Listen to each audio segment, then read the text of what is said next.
ICC உலகக்கிண்ண cricket போட்டிகளில் முதல் தடவையாக இறுதிப் போட்டியில் விளையாடுறதுக்கான சந்தர்ப்பத்தை பெற்றிருக்குது தென்னாப்பிரிக்க அணி. தென்னாப்பிரிக்க அணி பலம்பொருந்திய அணியாக இருந்தாலும் ICC அதாவது சர்வதேச உலகக்கிண்ண கிரிக்கெட் போட்டிகள் என்று வரும்போது அதிர்ஷ்டம் குறைந்த ஒரு அணியாகத்தான் போட்டிகளிலே தோல்வி அடைந்திருக்கும். ஒவ்வொரு செமிஃபைனல்ஸ் அதாவது அரையிறுதி போட்டிகள் 7 கண்டிருக்கக்கூடிய தென்னாப்பிரிக்கா அணி அத்தனையிலும் தோல்வி அடைந்திருக்கின்றமை இங்கு கவனிக்கப்பட வேண்டிய ஒன்று.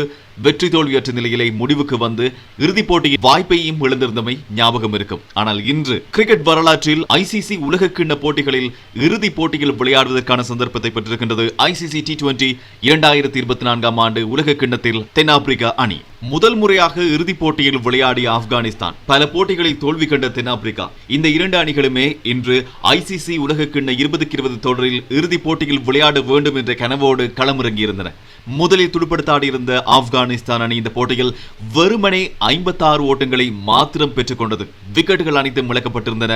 சிறந்த முறையில் தென்னாப்பிரிக்காவினுடைய பந்து வீச்சாளர்கள் பந்து வீசியிருந்தார்கள். 57 என்ற வெற்றிலுக்காக துடுப்படுத்தாட வந்த தென்னாப்பிரிக்கா அணி ஆரம்பத்திலே சற்று தடுமாறி இருந்தாலும் 9 விக்கெட்டுகள் மீதமாக இருக்க இந்த வெற்றிலக்கை அடைந்திருக்கிறது எய்டன் மேக்ரம் தலைமையிலான தென்னாப்பிரிக்க அணி. இம்முறை உலகக்கிண்ண 2020 போட்டிகளை பொறுத்தமட்டில் எந்த போட்டியிலும் தோல்வி அடையாத அணிகளாக இதுவரை காணப்படுகின்ற அணிகள் 2. அதில் ஒன்று தென்னாப்பிரிக்கா, மற்றையது இந்தியா. தென்னாப்பிரிக்க அணி 8 போட்டிகளில் விளையாடி முதல் சுற்றில் 4 போட்டிகளிலும், இரண்டாவது சுற்றான சூப்பர் 8 3 போட்டிகளிலும், அரையிறுதி போட்டியிலும் விளையாடி அத்தனையிலும் வெற்றி பெற்றிருக்கக்கூடிய ஒரு அணி என்ற பெருமை இப்பொழுது அந்த அணிக்கு இருக்கின்றது. இதற்கிடையில் இன்றைய நாளில் 2வது அரையிறுதி போட்டி இடம்பெற போகின்றது.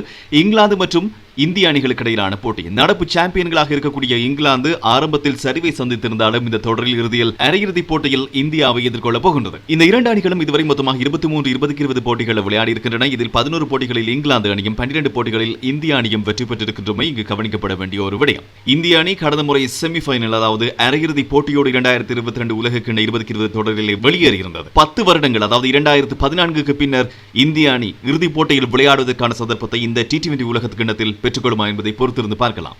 இங்கிலாந்து அணி 2 அரையிறுதி போட்டிகளில் விளையாடி ஒன்றில் இறுதிப் போட்டி வரை முன்னேறி கடந்த முறை சாம்பியன் பட்டத்தை வென்றிருந்தமை இங்கு சொல்லப்பட வேண்டிய ஒரு விடயம். இந்திய அணியின் துடுப்பாட்டத்தில் கடந்த போட்டியில் ரோஹித் சர்மா 92 ஓட்டங்களை வேகமாக பெற்றுக் கொடுத்திருந்தார். ஆனால் விராட் கோலி இந்த தொடர் முழுவதும் குறைவான ஓட்டங்களை பெற்றிருக்கின்றார். சிறப்பான ஒரு ஆட்டத்தை இன்னும் இவர் வெளிப்படுத்தவில்லை. பார்க்கலாம் எதிர்வரும் 29ஆம் தேதி இடம்பெறவுள்ள ICC T20 உலகக்கிண்ண தொடரின் இறுதிப் போட்டியில் தென்னாப்பிரிக்காவை எதிர்கொள்ளப் போகின்ற அணி இந்தியாவா இங்கிலாந்தா என்பதை